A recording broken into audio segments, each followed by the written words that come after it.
Well, hello. What's up, buddy? I'm doing well. How you doing, brother? We're live. We are. I know we got some time to talk a little before this, and I hope we didn't let all the steam out. Oh, never. No, I know. There's always something to talk about in life. Yeah. Oh my God, tell me about it. There's not. It's life's not exciting enough. Then I swear to God, sometimes I'll think something, and it might be like really, really like interesting to me.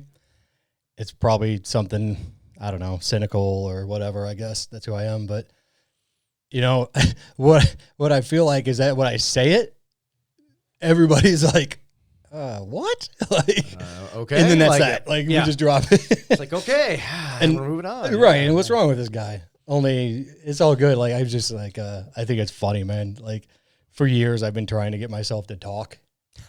Like talk, like actually real feelings and shit. Yeah. And now I do it, and people are like, "Get out of here!" You go back to not expressing yourself, sir. Right? Yeah, we liked you better before when you had a beard that wouldn't let you talk. Dude, yeah, our beards were a little epic back in the day. Just a little bit, man. Yeah, what were you thinking? I don't know. Yeah, I'm more aerodynamic now, but it makes no sense with all the hair. It's true. Yeah, that's true. It's sort of like both of us, I guess. Cut the beard, let the hair grow. Like Samson or something. Yeah, maybe I'll bring the beard back and trim the hair one day. Who knows? I'm thinking about it. Like, I don't know. I'm thinking about it. I've really liked not having a beard for the last about year and a half, whatever it's been. But I don't know, man. Just something about this week. I woke up and I was like, well, last time maybe I'll keep it. Trim mine. I was like, you're used to that for so long. It's like, yeah, there's nothing there anymore. What happened? Where did it go? And it's like, yeah. Oh, there it is in the trash can. It's like a dead animal in there. Yeah, like, you killed me. Yeah. I can always grow back. It's not like it's that hard. It's just patience and time. Yeah. Did you ever find yourself, and I swear to God, this is what I want to talk about today, but did you ever find yourself with a longer beard where people would sort of like identify you as that and that's all you were? Yes. Like you were the guy with tattoos and a beard? Yes. And that was sort of uncommon back then, right? Like, and now you look around and it's everywhere. Oh, it's everywhere. And it's not to sound like, conceited, but like how many times have you been out, even, with the beards that are a little bit more, clean shaven that someone like, dude, sweet beard. Right. Go up, handshake, brother. Hey, man. Yeah, like, it's weird, a common thing. And acknowledge, like somebody walks by like, hey, nice beard, dude. Yeah. Like, one of those things that's like before that never was acknowledged. Like, I've had facial hair for longest time. I could grow it since high school, and then you have college, but like no one would ever be like, nice beard. Now it's like, right. Hey, right. Up? Yeah. Yeah. Like, it used to be like, hey, you going camping? Yeah. You going on a sabbatical? Yeah. Let's just get out of the woods. Like, where are you coming from? Exactly, I got a guy the other day, bet you're really warm with that beard and that hair. And I go, yeah, I guess it does help in the cold. But sure. Yeah. I don't know. That's why they have coats and clothes, dude. Last time I was in the wilderness by myself for weeks, it really helped out. Yeah. I wish I could be that. Never. Yeah. I know, right? I wish I could be that guy. No, but that's like no different than you. That was synonymous to how people identified you as like, oh, dude, Jeremy, do the tattoos and this big ass beard owns the beard oil company. Right. It's right. Like, yeah. It's it's still fucking weird. It's I always thought it was odd. Now, it was always amicable, and it was like it was very nice when people would say something, but it was always like I've never had somebody come up to me and say, "Hey, man, your eyebrows look great," or like bro, your cuticles are on point. Right? Like, I swear to God, like for a while, that's how I thought. I was like, come on, man. That's how we kind of get clumped into this category of that's how only people recognize you is that. Like that's you. Oh, yeah. So you're like, dude, you got rid of the beard. It's like, no, I didn't. It's still on my face. Like, right. A beard is facial hair. The length of it is just a determining factor by what do you want or what do you claim to be a beard, Right. Can you imagine taking care of that big beard like we used to have and the hair? Dude, that'd be a mess. Man, come on. The hair sometimes, like if I don't wear a hat or if I don't like put it up or something, it's like, yeah, dude. Yeah, absolutely. Like, and it's like, I'll just cut this, it'll get out of the way. Well, obviously then something else will fall and it's going to be in its place. It's not really fixing the problem. My wife will go, you need to go do something with it. What? Go get it like trimmed and make it look better. Because I literally have not touched it in like since early November of 2018. I was like, wait, 19 was too long. That would have been a way fast grow. Yeah, no shit, right? You're hydrating and exercising real good. That's what does it. I mean, yeah, absolutely, dude. Well, yeah, taking care of it. But it's like, no, I think too many people. That's a good like point of topic. Too many people get so lumped into a category that this is where they identify, and they don't realize that I can be something else outside of this. Like, we're not a particular look. Women typically, change their hair color with seasons or often and things, and guys can either grow beards or shave. Some guys dye their hair, whatnot. But like, you don't have to be clumped into this little category and say that is who you are and that's all you can be. Life is many different facets. Like, at one moment you can identify, here's Jeremy as the father, friend, husband. Like we're all these different things. You're not just here's the tattoo dude with the beard. A lot of hats. Yeah. And that's what people don't get. Like, we all wear multiple ones. It's the categories who make us human, the characteristics. Right. I think what my problem was for a long time was I had found success in something, a la the company or whatever, and I don't just think, I know that that success, if you're not prepared for it, and I'm prepared like in your soul, like, all right, this is going to be crazy. Hang on. Yeah. If it just happens and you react the way I was, I allowed myself to become that thing, become that image, right? And, I'd be like, Lindsay, she'd say like, hey, can you go out and get some milk? Right? Anything, some husbandly duty. Yeah. Go to Home Depot and get some bolts. Well, I'd put on, my baddest pair of boots, nice pair of jeans, decent shirt, whatever. I looked like I was going to put an offer in on the store I was going to buy at. Like, it was like, or like maybe go out to a nice show or something, but it was exhausting. And I never realized that it was something that I was even doing until it got really deep, and we've talked about that. It's you got to catch it, or somebody's got to tell you, and nobody ever did. Nobody ever stopped me and pulled me aside and said, hey man, this is a little different for you, or be aware of this or that. And I'm not blaming anybody because this shit was all brand new for me. Yeah. But now, like, I see other people when they're on that brink of, like, a lot of people say like a breakdown. I would like to suggest that we stop saying that, because it's more like, and forgive me people, it's more like a slight awakening of sorts. I was just going to say that. Yeah.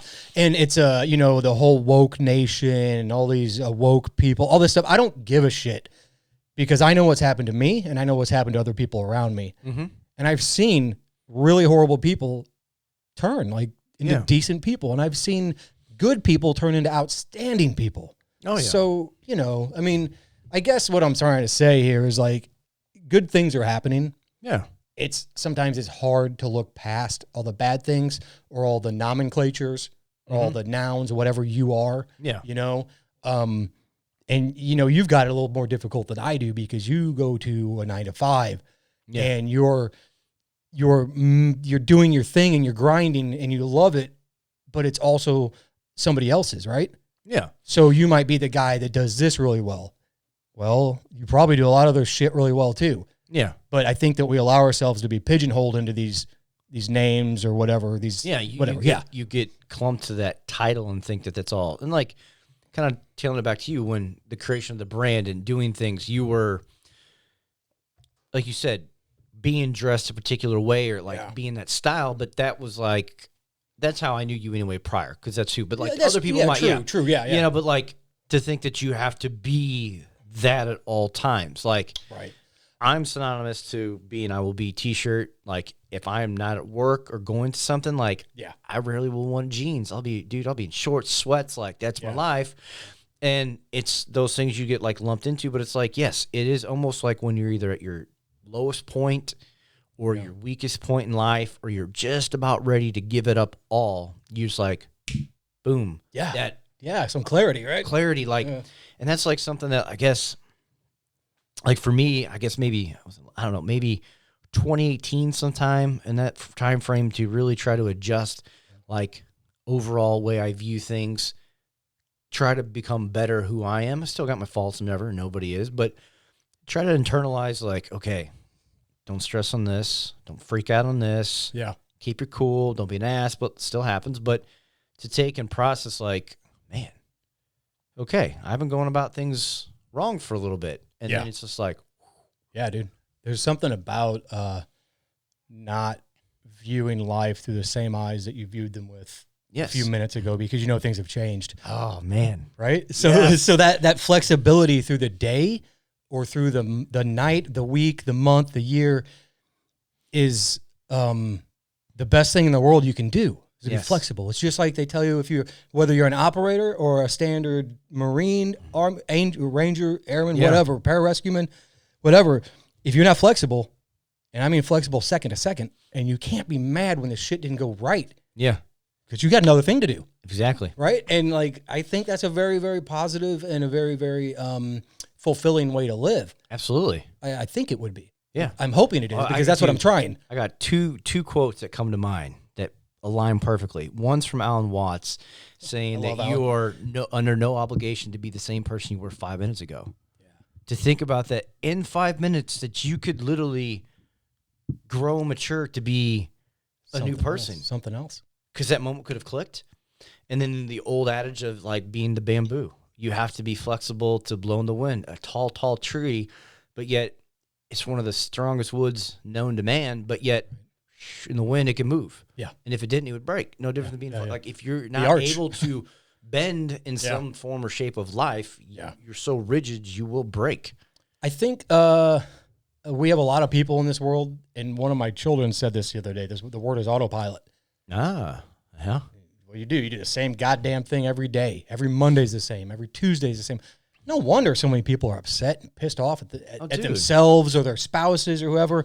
Fuck, do something. No, and that's correct. He's completely like, my wife said that before. Like sometimes, like you wake up and you just feel like, it's like Groundhog Day.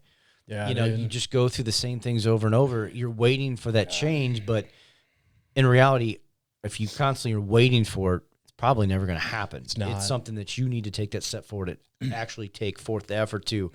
I'm going to make the change so that today this is not the same thing as yesterday and the day before. You know. So I've got two quotes for you, but I'm only going to say one because you only gave me the one from Alan Watts. So I want the other one's got the bamboo one is like a cool. Yeah, so that's kind of like. Well, I like that one too. Well, Bruce Lee said it. Lao Tzu, Confucius, many people have talked about the bamboo. Right. We could you can even go into Marcus Aurelius is talking about certain things. Sure. To put who really was the originator, I don't know. We could pull it all day long. Absolutely. But, I mean, one thing that we didn't discuss with that is also that bamboo is, one of the reasons why it's so strong is because it usually grows in big groups. Yes. And so when it does move, it moves together and it's very fluid and it's very graceful. A little bit like how the St. Louis Arch does. Yes. It's made to sway, right? Mm-hmm. Nobody wants to hear that going up it. No, when you're up there, you can feel it. You're like, you sure feel it, right? It's moving. Yes, if not, we would not be up here right now. We'd be on the ground. Right, exactly. So, okay, so one is from my favorite indie film director of years past, Clerks, Mallrats, Chasing Amy, Dogma, all that, Kevin Smith. Yeah. He's got this quote, and he says, I think he's like trying to console, like, man, it might even be like Jason Lee or Ben Affleck, some guy, some goofball. And he says, the sweet could never be so sweet without the sour. It's true. And there is something that Alan Watts says. There's something that Aurelius says. There's something that I swear I've heard it 10, 20 times. Is if hold on, let me try to get this because I don't want to mess it up. If you, what was it? If you, God, it wasn't this. God, I'm gonna need a second. Oh, you're good. I'm gonna need a second. You do your thing, and I'm gonna keep doing my thing. It'll come back to me. Well, no. So I'll kind of piggyback to the bamboo thing. Yeah, it's no different that there's not one lone, and that is our lives. Yes, at moments in time we are alone. They're invasive, but they need each other to prosper. It's no different that we are humans, and science has proved that we're not going to go out and be, nomads living by ourselves. Yeah. The human, most psyches can't take that. Yeah, You yeah, know, totally. You just would break. Yeah. That we need other people to function, but you don't truly need other people to function to be you. No. It's good for your soul to interact, have to be a father, husband, have those family interactions to feel the love is good. But at the end of the day, like, that goes back to that title. The title doesn't make you. You make you. That title became a part of you because you grew to find love in someone else, to join a marriage, or to, learn how to love child. yourself, Yes, maybe. to grow and become a bigger person because you're expanding your life and taking on another hat of that journey. Totally, So it all goes back to, like, family, friends. That's like your, group of bamboo fighting the wind. Right. Because if there was one, it could break. Yeah. But as many, you won't. And if one is, let's say that all of a sudden they have what we would refer to as life in them. Right? Yes. They were cognitively aware that their situation starts changing things. One bamboo gets out of line and doesn't work, and then the other one gets out of line and doesn't work. Yeah. The other one doesn't. So now everybody up top, and let's just say this is a damn job for anybody, everybody up top's like, these people suck, man. Yeah. Everybody's doing this. This guy here is leading all this charge, and that's what happens. You get one guy at a job that doesn't like it, and everybody else start, I don't like it. But that guy needs to. Everybody else begins to bend and break. Everybody needs to be that voice. Mm-hmm. But I say that those people can be champions, leaders, motivators in a company. If I was to take a company, let's say Enterprise. Yeah. Enterprise is a big company here in St. Louis. If you fire every employee that's got a problem or isn't living right, you're going to be hiring people constantly. And that's what they call turnover, right? You never have anybody left. Absolutely. But something that I think is lost in most workplaces, because productivity is the key, and that's all it is. Mm-hmm. That sweet and that sour thing, like where I was going with Alan Watts, is where does good come from? It comes from the opposition of bad. Mm-hmm. It's so goddamn simple. It's true. It's just bad upside down, basically backwards, whatever you want to do. You can't have the one without the other. No. Can't do it, because you will never realize just how great things are if yesterday wasn't shitty. Well, a simple, easy quote: lemonade. Yeah, right. I like it. My daughter sent me one that said, when life gives you onions, you make onionade. So sorry. I just had to get that out. I don't think a blooming onion. I'm pretty hungry. But it's so that simple thing. The old adage, like, life gives you, lemons, you make lemonade, because you get something that's sour, and then obviously you add sugar to it to make it sweet. You're all right. Good does not come without the bad. Yeah. It's the yin and the yang of life. It is. It's the push and the pull. It's always, push and the pull, opposing forces of life, and that will never change. And if you had someone being so one-sided, that's basically, you just created a robot. Yeah. You created a mindless human being that their sole purpose is this linear plane. Yeah. But that's not what life is. Life is this constant. There's ins, outs, ups, downs. Exactly. Yeah, the absolutely. push and the pull. Yeah. It's life. It was the hardest thing in the world for me to grasp. Growing up in the capacity that I did, I never understood that your life doesn't suck. A lot of the days before, like today, sucked. Yes. But let me tell you, man, 10, 15, 20 years later, I was still doing it. I was still living that life. Mm-hmm. Instead of being like, okay, yeah, yesterday sucked. Today doesn't suck. Jesus. I mean, I'm happy. Why should I be upset? Just because one thing's bad. So, excuse me. With that, I'd like to follow on with, there's this indie singer. Okay. So I'm an old indie skateboard kid, whatever, punk rock. And there's this old, the singer, he's not old. He's very young. His name's Conor Oberst. And he belongs to a band doesn't belong. He started a band called Bright Eyes, and he's got a couple other ones. Desperacidos, I think, is one, and that's Spanish. I swear to God, I'm not trying to kill it. He's got a quote that I'm sure isn't his, but it's come from somebody, maybe Bukowski or somebody, and it was, it was regarding when people are just constantly attacking that goal, constantly, like, they want to get that thing, right, and they never get it. Well, his quote is, "I'd rather be working for a paycheck than waiting to win the lottery." And that's bold. And that speaks volumes, I think, even now. And it's been years ago that he said it. And he's by no means like some, philosopher. But, I mean, when you take the core fundamentals of that and just say, listen, you really need to stop focusing on tomorrow. And if you make today awesome and tomorrow awesome, and I mean, that's your input to the universe, you're going to have stuff come back to you. Yes. And I've witnessed it. Yes. I've been firsthand the guy that went, oh, my gosh, damn, look at that. That just happened. Like, I've been asking for that, working for that for months, whatever. Dude, there it is. Exactly true. And you know that if you sat to wait for the lottery, dude, it's never going to happen. The odds are not in our favor. They've said that you got better odds of being struck by lightning, dying from being stung by bees, attacked by a shark, things that are like... I don't want to try to do those things. Yeah, like I'll pass on all three, whatever we could do. But like, that's the same thing. Like Jim Carrey said a quote, same thing of everybody lives for tomorrow. Tomorrow comes, and you live for tomorrow, then tomorrow, tomorrow. That you fail to exist in the moment of the day that you're in. That's why people are so upset when they're dying, because they were living in the past for so long. They're like, oh my God, I haven't done anything. We either live here or here. We don't live now. Right. And yes, you can think past, because that has built you to here. We have beautiful memories. We have painful memories. Yes, you need to look to the future, because you got to plan for your future, save for the family, get what's coming the weekend, travel. You have to be on all those three, but most people fail to always come back to where you are now.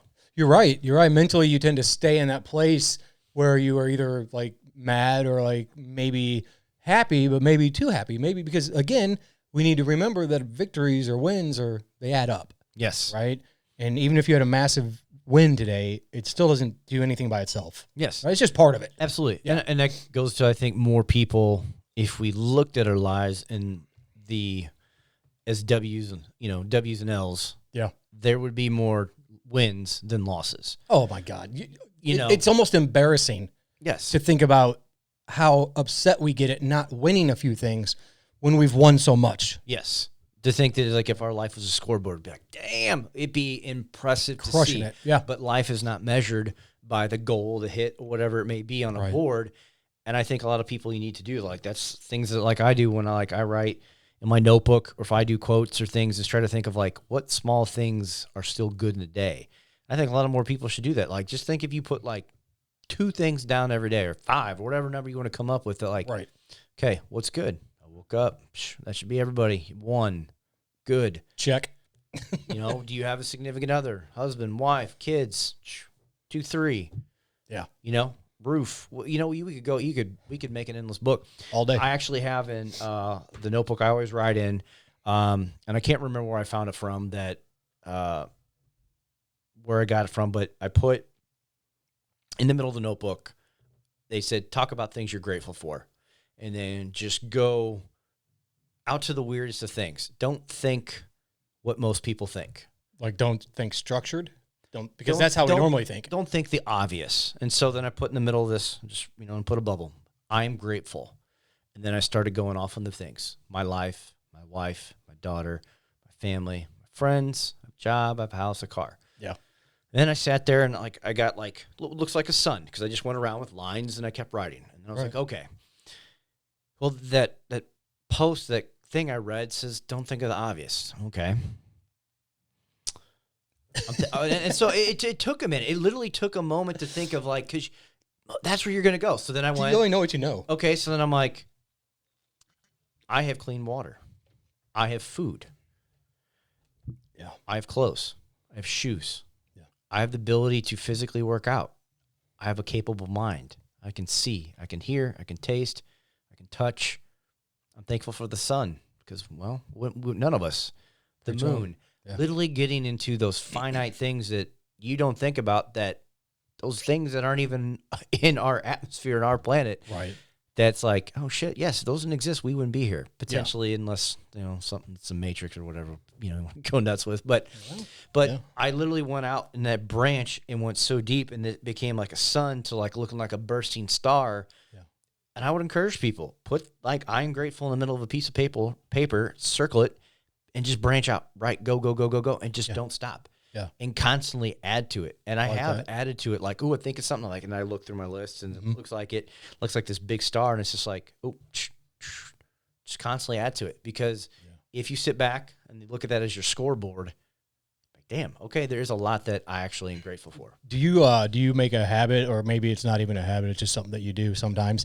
Do you go back like into old notebooks or sketches or anything and just be like, what was, like, Yeah. wow, like who was I? And thank goodness I'm not that person anymore. Yeah. You know, like at the time, 10 years ago, 5 years ago, you might have been asking or complaining about completely different things. Yeah. So when I started writing in that notebook, I don't have the sketching artistic ability. It would be very, very primitive. So I can't draw, but Right there with you. I try and put little images sometimes to what I'm talking about. Like it might be a little like a stick figure, like with a little mountain peak, things that I can, the best of my ability. But yes, I do. I'll look back and it's like, oh man, I put some of my favorite quotes and then my interpretations of it, and reading that even like, oh man, I could even go further with that now.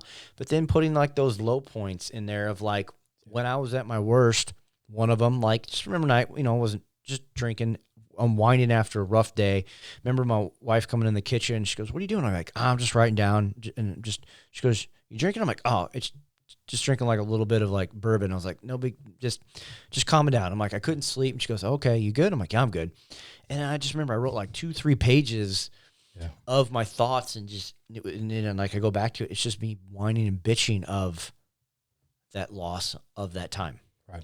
Then I go to the next page, and it's like, man, and flipping through that, there are some kind of losses, maybe hardship moments, but I don't consider them losses. Sure. Just rough moments. But I look through back of everything I wrote, and it's like, there's more W's than anything. Yeah. Or like openings of those little awakenings. So it's like, wow. And I think if more people took those, whether you did it in your phone, I like seeing it in my own handwriting. I think there's something more meaningful. There's something about writing it down. It really does bring it home. Yeah. I think there's something more in that. But what do you do on a phone, technology, draw?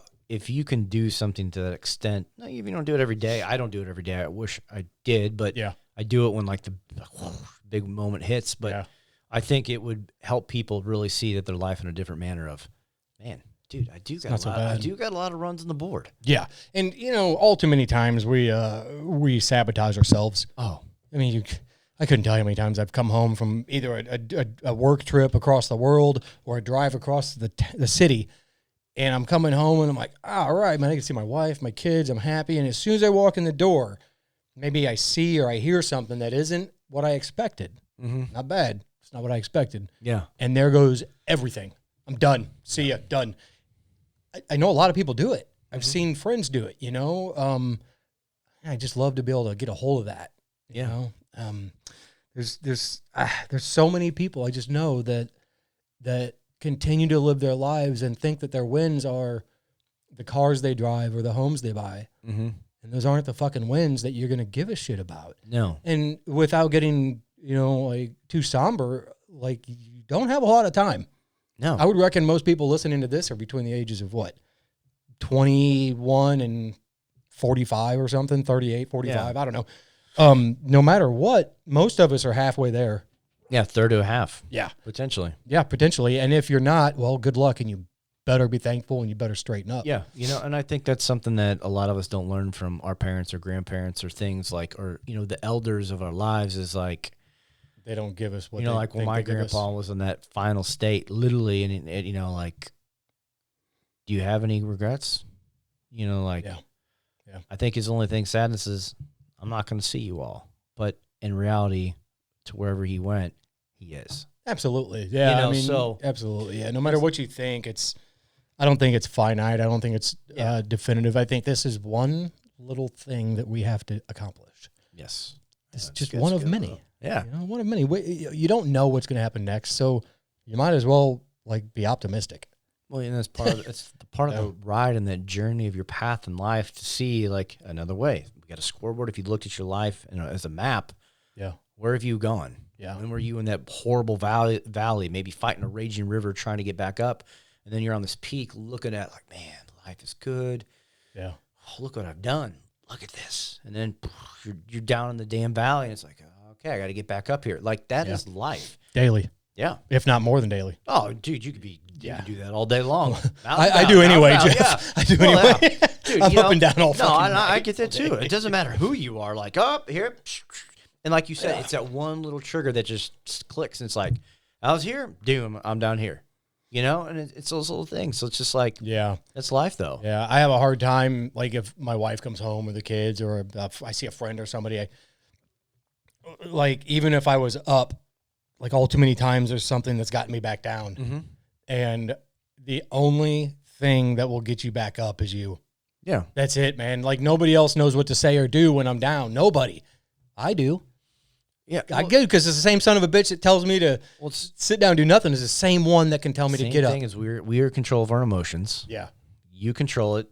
Let others dictate and control it. They now control you. Right. Yeah. You know, they're in your obviously, head. people will make you angry, piss you off. Take it for a moment. Yeah. But if you dwell on it, like we were talking about earlier, dude, it just ruins you. And then they're winning, psychologically controlling you, and they probably don't even know it. Like, Dude, you know, but they're rotting you out. And that's one of the worst things that somebody can do is psychologically control somebody. Yeah. I heard somebody say leasing space in your head. Oh, yeah. Good friend of mine. Haven't seen him in a long time. He's a wonderful human. I hope he hears this and he knows who he is. But he told me, he goes, hey, man, he goes, whether you're right or wrong, you can't let somebody else lease space in your head because it's yours. Yeah. He said, if you do it, then you're done. They won. Yeah. And if you do it every day and every month, man, you just become calloused and jaded. You hate everybody. Yeah. Even people you're supposed to love. Yeah. You know, I you, mean, you are no longer you. Yeah. You are some byproduct of someone's stupid emotions that they've crumbled up, spit out, and then put back together. That's what you've become. You've become the worst of you and whatever else these people or person did to you. Become a shitty Bob Ross painting. You don't even know it. Jackson Pollock painting, kind of more so to speak. Yeah. I said a shitty one. I mean, well, he was a good guy. He's a good painter. Yeah, but just dude, art, you know. But yeah, I get you. You get the craziness, but 100%. So, yeah, man. Shit's hard, man. Living's hard. No, don't think for a minute it's not. You know, I don't want anybody to take our words and twist them up, or maybe even we do it for you. The shit's not easy. No. The hardest thing in the world, and I think Jeff can attest to this, is when you are angry and you thought you were so right. Mm-hmm. In the moment that you talk yourself into realizing that you were wrong, and you admit that you were wrong to yourself, nobody else. Yep. Be like, all right, I've messed up on that. I got to get a plan to try to not do that next time. But I know now, I know about it, and the best thing I can do is just go and say I'm sorry. Yeah. Hey, listen, I'm gonna own it. I messed up on that. I'm sorry. Yeah. And you can't expect them to do the exact same thing back to you. No. When they fuck up. Because most people, when they do fuck up, they're not going to go back and apologize. They're not because they're right. Yeah. And that you're not going to change other people. That's something that you got to learn too in life. You can talk to somebody all day long over and over and over, and you will never change them. They could just be set in their ways. But one thing to kind of take back to what you said with yourself, you control yourself. The up down is never be afraid to apologize to yourself, because as soon as you can do that, you can truly help change yourself. Yeah. Don't be, if you flip off the handle internally, okay, hey, we got mad, let's calm it down. Yeah. Sorry about that. Yeah. You know, have those internal talks with yourself. Yeah. It's good. It is good. It's not only does it calm you down, but I think that it adds a little bit more, I don't know, a little bit more, another topping on the cake, another topping on the ice cream, whatever. It's another win. Like, and you just know, like, okay, I did this yesterday. I know I'm so angry right now that I can still stop. I can still turn this around. I just did it yesterday. Mm-hmm. But you got to not talk yourself out of that too. Because sometimes anger is a son of a bitch. And anger, fear, all that shit will make you not even believe that you're right. Yes. But believe that your pain and your suffering justifies everything you're doing. But it doesn't. Yeah. It doesn't justify anything. It's a warning. Yeah. It's a marker, right? It's a mark in, a mark out. It's most people don't heed that own internal warning that's going on. Yeah, you're right. Just roll and roll and roll, and it's like our bodies and minds are just some of the most impressive things that have ever been put here by whomever or whatever we want to go with. They cannot rebuild us from scratch. Yes. So we're invaluable. Yeah, exactly. Yeah. They still have not mastered us with the advances of science. Your body's ability to heal you, whether mentally, physically, spiritually, or just the things you can do, your body does for you. You got to listen to those signs. Dude. And when you're down in the damn valley or the hole, your body is doing what it needs to do, but you don't listen to it. You ignore it because you've been listening to other people for too long. You know, man, I just dealt with this last week. All right. So, excuse me. So, anybody that knows me probably knows that I've injured my back in a catastrophic manner on at least 2 occasions. And it caused me to have a cane for a long time. It caused me to, they wanted to put concrete in my back. They wanted to put rods and all this stuff. And it was ridiculous, all the things. It was very invasive. And I said, I think I need to think about this. Mm-hmm. So I went home and I had a long, very difficult talk with myself. Mm-hmm. One that nobody else would have with me. Yeah. I said, man, what happens if I lose like 20 or 30 pounds? It's my back. Yeah. Say for every 1 pound, it's like 10 pounds of pressure, right? If I can lose 20, 30 pounds, whatever, I dropped 45 pounds and the pain went away. Cane went away. Yeah. No pain, no cane. That's a good t-shirt. I was saying, there you go. I was just going to say. That's great. T-shirt. Right. So anyway, so I get rid of all that.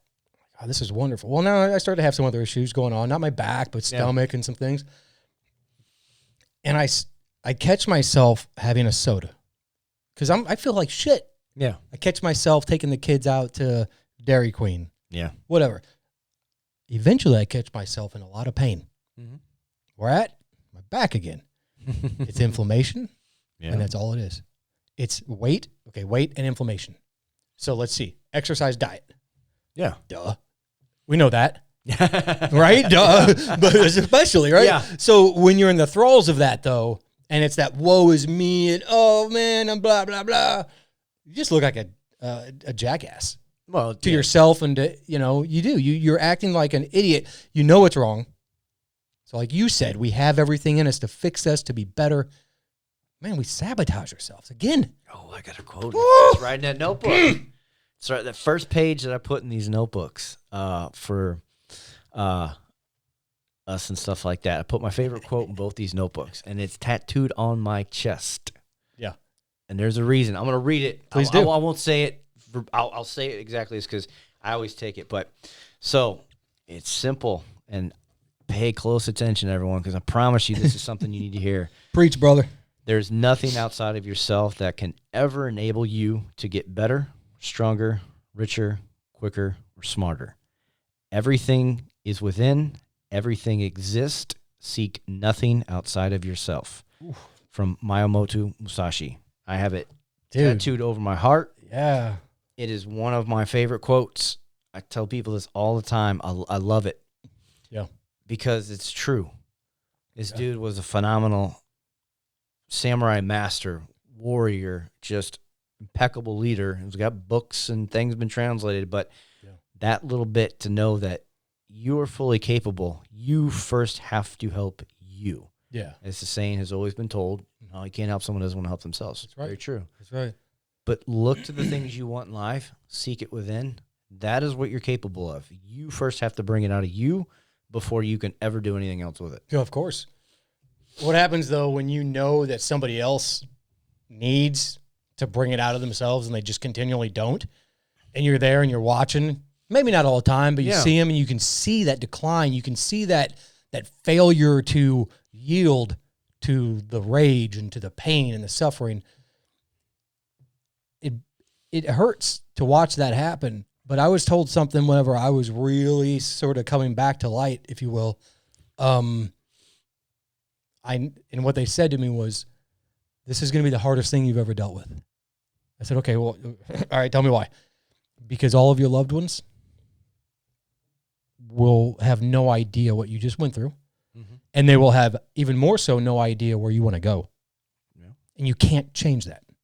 You can't change them. You can't change if you got a best friend and your best friend says, oh, I don't know, bounce, see ya. All right, man, I hope you're back someday. Yeah. But besides that, we can't do anything. Not for other people. They have to do it themselves. So no, yeah, you either live in that and don't change, or the things you love around you will cease. Yeah, absolutely. I struggle with that still, because there are still days when I'm trying to talk to my wife or a friend or whatever, and they just sort of look at me like, oh, I don't know what you're talking about. Well, and it's okay, but it sucks, you know? Like stories you could tell of the military, I can never relate to. I can only comprehend from what a logical thought process can give back. Yeah. But it's those things that I was not there. I've never experienced it. Yeah. No different than other people's experiences. We can only, oh man, it must feel horrible. Like, how, you know, like you can only speculate. You can never be in that. And that's like one thing, like I always like writing it down because I see it and I can take it and I can go back to it. Sure. You know, like you can put the shit down on paper, then one day go, yep, it's gone. Yeah, I did that. I fixed that. That's not me anymore. Yeah. And it's those things, but it's still at the end of the day, like you're exactly right. It's the hardest thing most people ever have to internalize is you fighting the battle against you. You are your toughest enemy. Yeah, your worst enemy. You are your best friend in a sense, but you are everything in between against yourself. Yeah, there's a reason why our elite military forces and civilians that join them as contractors are trained how to be the calmest people in the world. Yeah. Do you think their heart's racing, all these other things? Maybe a little bit. But when it comes down to it and they need to calm themselves down to make an important decision, they can do that. So can we. Yeah. Every one of us has that ability. Oh, yeah. And all you of us can do. Read it in some of these, men and women's books of wartime stories of their training. And there's a reason that they've gone through so much hell. Yeah. Yeah. That the, civilian, my aspect, who's never been on that side, does not understand. Can I comprehend it? Yes, but not into the extent of the person who's been through it. But that's, Jeff, let me tell you right now, and this is something that you won't hear from a lot of guys in the military or post-military, and I don't give a damn what branch you're in. We did that so you didn't have to. Yeah, and we did that so your wife didn't have to. Yeah. We didn't do that for any other reason. And I think that's important for people to hear. Yeah, absolutely. That, I got a thing here, and a poster at somebody or a print that somebody, a dear friend of mine, sent me, and it says, "To my loved ones, I'm going for you. To my brothers, I'm going with you. And to my enemies, I'm coming for you." Great print. Well, it's about the most true thing I've got, and I don't want to hang on to that forever. It's hard for me every day whenever I think about past jobs, past whatever, wherever I went, whoever I was with, whatever we did. But then I come home and I go out and have a beer with a buddy. Yeah. I sit here with you. We do this. And there's this pride, I guess. And I don't like to use that. I don't like that word. I hate it. But I've had a hard time being proud about things throughout my life. Yeah. It's been much easier for me to hate myself, right? Or not like myself or whatever. But that is one thing that I wish everybody could know. I hear some people are like, "Oh, military this," and they get that and that. Hold on, man. Just hang on a second, because even you, the one that maybe we don't like personally, went for you. Yeah, and it's no different. Military first responders. They're 100%. doing same thing. Yeah. You all have or are or did the things that others didn't want to step up to do, henceforth, so we didn't have to. Yeah. And you're absolutely right, dude. Yeah. No. And that is, that is a badass print, let alone the messages. It is really good, dude. It's badass. It's traveled with me from room to room. I had an office in one room. It was in there. Then moved down here. I was like, okay, that's got to come down here. But anyway, man, we talked about a lot. We talked about ownership. Yeah. Right. We talked about being thankful. Yes. We talked about doing things for other people. Yeah. Right. And one of the biggest things I think is we talked about being honest with ourselves. Yeah. Right. If you're being a dick, tell yourself, right? If you're a wife and you're being an asshole, tell yourself. Yeah. Don't make your spouse come chase you for validity. That's the shit we're supposed to be giving them. Yeah. And that's the shit I've had the hardest time with in my own home. I get angry, I go do my thing, grab my bottle of bourbon, do it, whatever. Yeah. You know, you go where you got to go. Yeah, go out in the garage and work out, do whatever. So we talked about a lot of good stuff. And I'm just going to go along with the theme of thankfulness.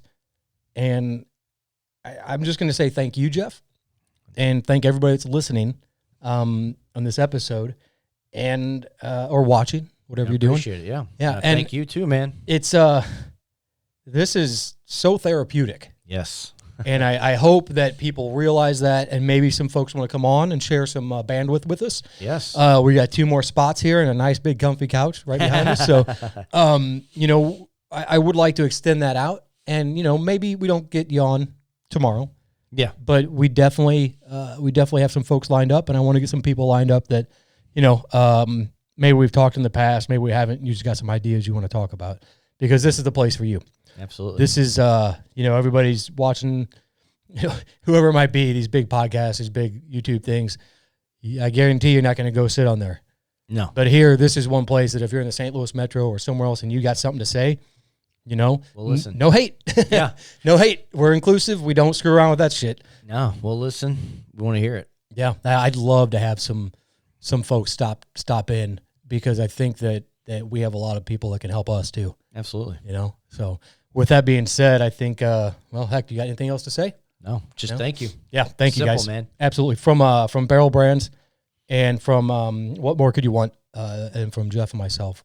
Thank you, guys. And, we are going to go ahead and wrap this up with who else? DiBiase. Let's do it. We'll see you guys. Hit it.